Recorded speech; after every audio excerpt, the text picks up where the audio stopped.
thumbtacks. Damn thumbtacks. I want to know who woke up one day and went, oh, I'm a professional wrestler. I know I can damage my opponent. I can get a bunch of pins and we can all just roll around in them. And then when we stand up, they'll be sticking into our body. And you still get some people going, well, it wouldn't hurt that much. Because when there are so many shut up.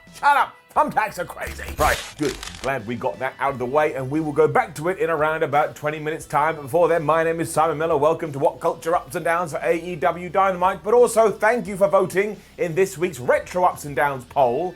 Also, thanks for giving me a ton of work. I'm only kidding. We are going to do both the Raw and the Nitro, where Mankind won the WWF title for the first time. And over on WCW, somewhat ironically, we had the Finger Poke of Doom. So keep an eye out for that one tomorrow. But before then, that's right, AEW just had another show. So we take the other finger of power and we give the good bits an up. And we do indeed give the bad bits a down.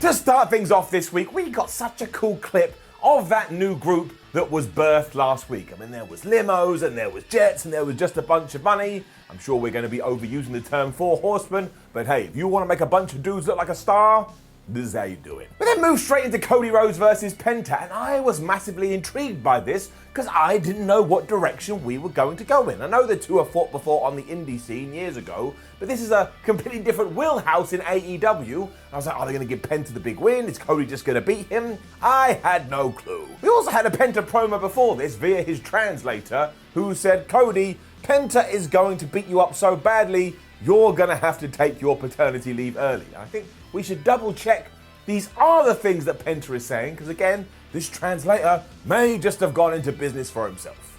Either way, Penta just dived at Cody to start things off, so you kind of knew the mentality they were going to set. And when they were back in the ring, Penta gave Cody this sling blade. I know a lot of wrestlers do sling blades, but there was just something about this one. It was so damn smooth, and for around about 3 seconds, I just felt complete zen and complete calmness. Sometimes that's just what well-executed wrestling moves do to me. Cody then one-upped that by doing a top rope Hurricane Rana, and when do you ever see him do stuff like that? And I think all it did was enrage Penta, because he was like, excuse me, I'm the flippy-floppy wrestler in this one. So he did get all mad, and he started to wham on Cody's injured shoulder. Penta then did his taunt around about 94 times, because that's just what the man does. And then the match kind of started focusing on this barricade that was laying at ringside. And while they both teased that one of them was going to go through it, eventually it was Cody diving into Penta, and the two just crashed into it. And look, it didn't break like a table, because it wasn't a table, but because it was just hard steel, it looked so damn uncomfortable. The finish came when Cody locked in the figure four, but Penta got out of that and did his big arm break spot, and you would have thought, given Cody's injury, that would have been it. But we always forget that Cody is a student of the game, so he utilized the most devastating move in all of sports entertainment, the pros roll up, and he got the 1, 2, 3. But let's not pretend we didn't give Penta a lot here. I mean, he even flipping kicked out of the crossroads. He also attacked Cody afterwards, so I guess we are going to have a round 2 before the Nightmare family came out to make the save. And do you know who was super duper late? QT Marshall. Why do we keep giving this guy the benefit of the doubt? Yes, I know, look, it was a surprise roll-up, but as I've said time and time again, when AEW starts doing 42,701 on the same show, then we will address it. Maybe we're going to have to address it later. Young Bucks were being interviewed by Alex Marvez next, and they were adamant that even though Phoenix has beaten them both in singles competition, when it comes to tag team wrestling, they're still the best. I was like, I don't think anybody is disputing that, Matt and Nick. Like, that doesn't even kind of add up. Just because you lose in singles doesn't really affect your tag team record. Don Callis then arrived and actually finally admitted that a few weeks ago when he pretended the Young Bucks had beaten him up, that wasn't true at all.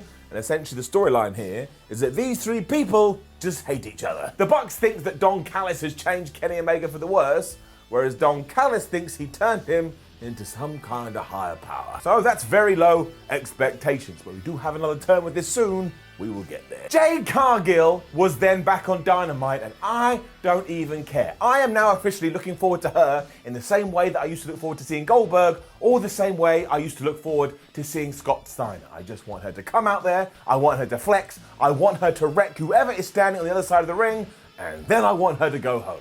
That's exactly what we did here, so it was good enough. She was facing Danny Jordan, and yeah, she hit her in the face with a big boot, she did some German suplexes, she finished her off with that wheelbarrow slam, she did the biceps the whole entire time, and just look at her. Sometimes it's okay to go, wow, look at that person, they look pretty tremendous as a professional wrestler, let's see what they're gonna do. Got into it with Red Velvet afterwards as well, and I would love to see another match between those two, but without like the safety net of the tag team contest, just to see what they're able to do, because if they do smash it, then everybody is gonna have to shut their mouths. I mean, we won't. We'll still go on Twitter and go, I like it. Well, I like it. MJF, FTR, Wardlow, Shawn Spears, and Tully Blanchard were then out to explain their actions from last week. And look, I think that everybody's names here should be abbreviated just to make it easier and a little bit more fun. So from now on, it's going to be MJF, it's going to be FTR, it's going to be WB, Wardlow, Blanchard, and of course, it's going to be Double S. Nice and simple all around. Also, this was flippin' excellent. Tully did the talking at first and said that these men that he now stands beside are the pinnacle of professional wrestling and will ensure that when he finally does leave the industry, he leaves standing among the best, just like he came in standing among the best. There you go, there's a Four Horsemen line, but what a good line it was. Maxwell then took over and said his entire plan was always to infiltrate the inner circle, take it down, and then build a better group from its ashes. And yes, I do kind of understand the story criticism where you're like, wait a minute, Max, you could have done that without doing anything with the inner circle. But that's not as fun. Wrestling's all about fun, and this way it gives the two teams beef. They are officially called the Pinnacle as well. And I ruined this moment for myself because I was furiously taking notes. And at first I thought MJF said pickle. So I thought he was calling the group the Pickle, and I was like, that's the worst name I've ever heard in my life. Then I caught up with myself. I shouldn't be allowed to do this. MJF then ran down all the successes of every single member within the Pinnacle, or the Pickle, before saying when all is said and done, he will be the greatest wrestler ever. And he said this with so much belief in his voice. And at the end I was like, oh my gosh, maybe he is going to be the best ever. I mean, he certainly thinks it's true. The whole thing felt like such a big deal though, so all of a sudden the Pinnacle feel like a big deal. And MJF finished it off by addressing Chris Jericho directly and saying, I'm better than you, and you know it. So I think this feud is going to be absolute money, and people are just taking it so seriously, which is like the complete opposite to what Maxwell was doing a few months ago. I mean, he was singing and dancing and doing a little musical number, so it just goes to show you never know what's round the corner when it comes to wrestling. Matt Hardy then proved that you can absolutely unite any kind of team when it comes to money, because he was partnering up with Private Party and the Butcher and the Blade, and they were all so much on the same page here, probably because they were excited about getting a win and then going back to their mansions and swimming around in their cash like they're flipping Scrooge McDuck. This was doubly true given that the Jurassic Express and Bear Country couldn't get on at all, but come on now, you should have seen that coming from a mile away. Bears and dinosaurs? There's no relationship there. The good guys were on top in the early going, mostly because the klaxon had sounded earlier, meaning everybody was allowed to get in there and go nuts. And then Bear Country grabbed Marco Stunt and they threw him into their enemies, but they chucked him with so much force. Go look out your windows now. Honestly, go look out your windows now and you will see a tiny pint-sized Marco Stunt just going phew as he flies off into space. This was kind of scary at one point. He almost landed on his flippin' head. Bear Boulder was then going crazy, but he went too nuts because he accidentally ran into Jungle Boy, and that allowed Matt Hardy and his friends to start whooping his ass, but then thankfully Jungle got the hot tag to Luchasaurus, who started whipping tail of his own. Still though, when they tried to tag the Bears back in, they weren't on the same page at all. Hell, they were reading from a different book. It forced Marco to tag himself back in, and I found that particularly funny because he was like the dad he'd go, oh, stupid idiots, even though obviously he's the smallest of the bunch. But it didn't work well. Eventually he walked into Matt Hardy's Twist of Fate. 1, 2, 3, and they lost. Still though, there is now loads of directions we can go in with this, given that there's so many teams, and I guess you've got to do something between Bear Country and Jurassic Express. And finally, in terms of Dynamite, Bear Country have been given a proper arrival, as opposed to just turn up and chuck some people through a table. Also, these two guys are so flippin' big. Video with Jon Moxley and Eddie Kingston next. They are now the best of friends. They're going to be a tag team. Even though Jon Moxley desperately wanted to go away for a while, now he understands, alongside Eddie, They just have to go and cause a lot of destruction. We're going to be seeing them as a partnership later on as they take on the Good Brothers. And yeah, that's a match to look forward to. Christian Cage followed all that up with a promo finally telling us why he is in AEW, and it's nice and simple. He wants the world title, he's going to outwork everyone, he's going to work his way to the top. He's the best, and if you think otherwise, you can kiss his damn ass. I'm going to guess that we are going to get Omega versus Christian for the title on TV at 1.2. I actually think it's a pretty damn big match. I'm also going to double down here on the fact that I like that AEW has treated Christian like such a big deal. I mean, all these years people have been saying, oh, he's underutilized and he's underrated, somebody should do something more with him. And then All Elite Wrestling just wave a big flag like, Christian, Christian. And the same people go, Christian's not big enough, I can't believe it. Well, I think you are big enough, Christian, and I hope you win everything, you go get him. And then, well, AEW made me look like a fool. A bigger fool than usual. I'm gonna go get my coat. It was Moxley and Kingston versus the Good Brothers though, and I flipping love this. I mean, on the one hand, it was like some kind of old pseudo WWE match because all these three guys were there beforehand with the extra addition of Eddie Kingston, and when you put Eddie Kingston in everything, it just all of a sudden transformed into the realest thing you've ever seen in your damn life.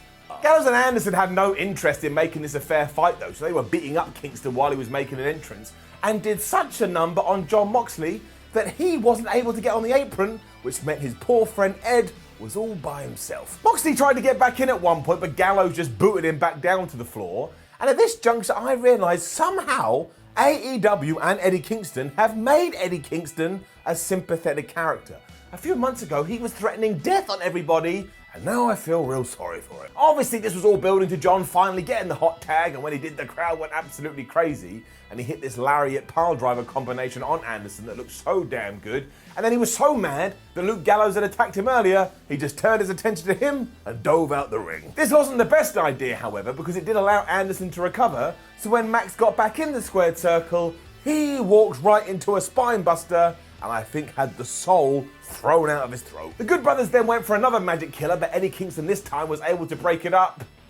And all that commotion, yes, Jon Moxley used the most devastating move in all of sports entertainment, the surprise roll-up, or in this case, the surprise cradle, to get the victory. And I get it, I totally do. You have two top tag teams here, and you don't want to clean pin either one of them because you want to try and stretch out the feud. The only issue being, if we do travel back in time, we did exactly the same thing with Cody Rhodes and Penta for exactly the same reason. So in short, we needed a get out, and AEW never does shenanigans, which I do massively appreciate, but I have to be fair. I understand that you've got to be transparent and you've got to be honest, and if anybody else did this, well, we'd say something, so we'll say something here, and we've got to give it a down. Just do one a show. Gallows and Anderson then jumped the pair after all was said and done, which triggered Kenny Omega's entrance, and my word, this guy is just becoming the best person on the entire planet. I have no idea what he was doing. During his walk to the ring, he was just dancing around and having a good time.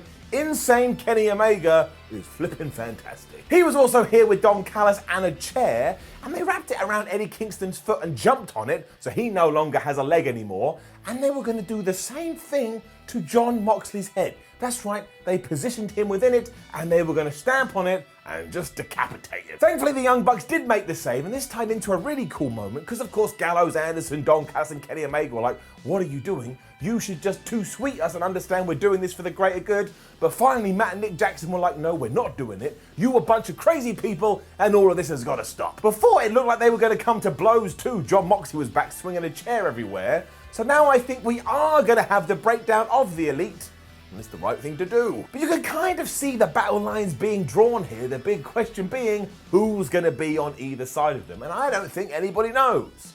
Well, no, that's not true. Tony Khan knows, and I presume like maybe Cody knows, and the Young Bucks know, but we don't know. There's then another Tony Schiavone interview with Sting and Darby Allin, and if you're like me, you would have been like, man, we do a lot of these, although to be fair, the last time we did one, Brian Cage just powerbombed Sting into hell, and actually I thought this one was quite interesting.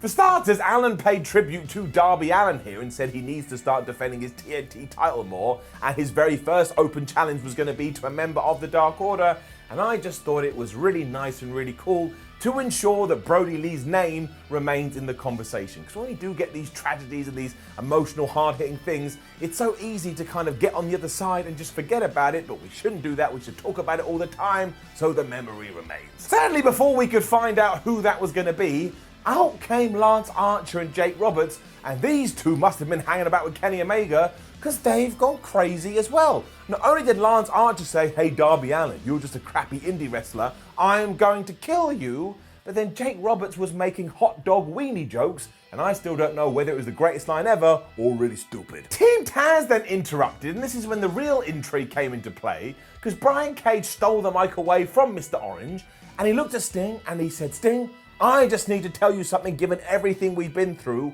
I don't agree with the guy stood behind me. You are still the icon, you are still the man, and I respect you." Team Taz then broke down, as you would expect. Brian Cage barged through all of them and went back down the tunnel. So what the hell is happening there? So on the one hand, it could be a ruse, but on the other hand, maybe we're going to do some kind of team between Sting and Brian Cage. And when that thought entered my mind, I was like, I would like that. It would be kind of cool. Scorpio Sky is also definitely a bad guy now too. We had a special video for him here where he was all like, "I tried to prove that nice guys don't finish last.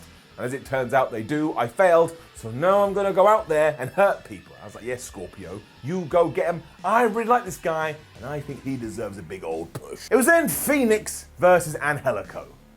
And it was just ridiculous. I mean, what do I even say? It was exactly what you think it was. It was a proper AEW match, and Rey Fenix is not born of this planet. I say it every single week. He was born on a wrestling planet where you're taught to do crazy moves that defy the laws of physics. And at one point they were just kicking each other, and my word, the driver that Phoenix hit on Angelico to win, his head basically went careering into the floor. He's not human. He's some kind of alien hybrid. It doesn't make any sense. He's nuts. Miro and Kip Sabian then did a little bit where I think we teased that they're going to fall out. Good. Because Miro was talking about the fact that Chuck Taylor and Orange Cassidy want a match. He was like, "Look, I want nothing to do with those guys anymore." When Kip Sabian turned up and said, "Well, I do, thanks very much, best friend of mine. Don't forget what they did to us at the pay-per-view. And also, don't forget what you did at Revolution. You injured my wife." Miro then snapped back that it was a stupid idea to have Penelope Ford at ringside to begin with. And even though he kind of tried to comfort Kip Sabian here, you could see it in his eyes. Miro is done with all of this. He just wants to destroy people and make his way to the World Championship. And damn it, that's what I want more than air. Well, no, not more than air because I'll die, but just give me the oxygen and then give me this. It wound up with Kip Sabian saying that Miro and him will take on Chuck Taylor and Orange Cassidy. And what should happen here is that Miro and Kip should lose, and then Miro should just wipe everybody out and then look into the camera and just go, "Rah!" Also, this feud has gone on just a little bit long, but as long as it ends like that, I will be happy. Miro screaming into the abyss. Alex Marvez also caught up the Dark Order here to see who was going to be challenging Darby Allin for the TNT title. And there was one moment when it seemed like -1 was going to do it, and I was like, please let that happen, it would be amazing. But of course, instead it went to John Silver. That's still pretty good. Our main event was next, and if you've been keeping an eye on social media the entire week, you will have known that AEW was hyping this up big. They were saying it was tremendous, they were saying it was amazing, they were saying it was awesome, they were saying it was must-see. And it kind of disappoints me to tell you that it's not true, because they missed out one very key word, and that word would be golden. Because flop me sideways, how did we get this on free television? It's not just an up, it's a golden up. It was bonkers instantly as Rebel attacked Thunder Rosa with the crutch before Britt Baker speared her onto the rampway and gave her an air raid crash. And that's already kinda hardcore, but let's just call that a 2 and know that it ends in terms of insanity at a 10. They smashed each other with chairs so hard I think they were trying to break bones, and then Britt took Thunder's head and stomped it so hard into the steel she was busted open, and then she took Rosa to the top rope and gave her a superplex into a pool of other chairs. I was like, oh my gosh, this thing is about to escalate. Britt was then bleeding after a ladder got drop kicked into her face, and honestly, I haven't seen someone bleed this much on television since Ric Flair in the 80s, and that's hyperbole, but I want you to know how much red there was here. And then they went back to the top rope, and Thunder Rosa gave her a DVD into another ladder. Now this was kind of even worse if it had been executed smoothly, Instead, it was kind of like bitty and horrific and made you go, it looks so damn painful. Somehow Baker was still fighting and went for the lockjaw, but when she couldn't get it on properly, or it didn't work to the point she wanted it to, she went and got thumbtacks. And I was like, oh my gosh, damn you Cactus Jack and Triple H from 2000, look what you've done. There was also the usual tease about who was going to go through them when Thunder Rosa grabbed the dentist and gave her the hardest powerbomb ever right into the thumbtacks. And even my whole body went numb because it gets me every time. Rebel also got drop kicked from the apron through a table throughout all of this, and by the time Britt Baker got back to her feet, she just had pins everywhere, and it made JR do his whole, she looks like a human pin cushion. And then when she finally did reapply the lockjaw, do you know how Thunder Rosa got out of it? By rolling through the thumbtacks. Rolling through the thumbtacks. How can this not hurt? How do you fake this, you stupid, stupid people? It also ended when Rosa hit her driver through a table on the outside, and even that looked like it broke everybody's neck.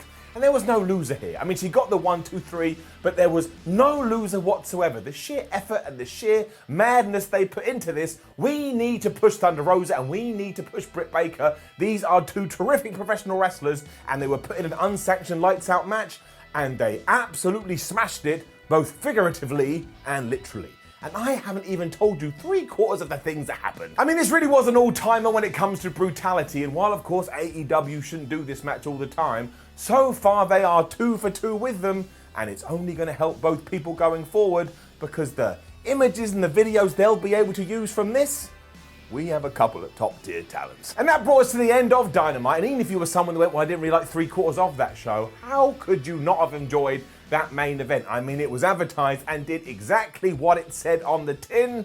So maybe for that reason alone, although I actually did like the rest of it, it's getting it up. Now don't forget to leave a comment below and let us know what you thought about last night's AEW Dynamite. Then like the video, share the video, and subscribe. Head over to WhatCulture.com to read more about professional wrestling. Follow us on social media, because it's 2021 and that's just what we do. And there's videos around my head. They're there for some clicking. My name is Simon for WhatCulture. Thank you for joining me as always, and I will see you very soon, because the wrestling week is only just beginning. We got SmackDown, we got Fastlane. We need to plug ourselves in and see where the hell we are next week.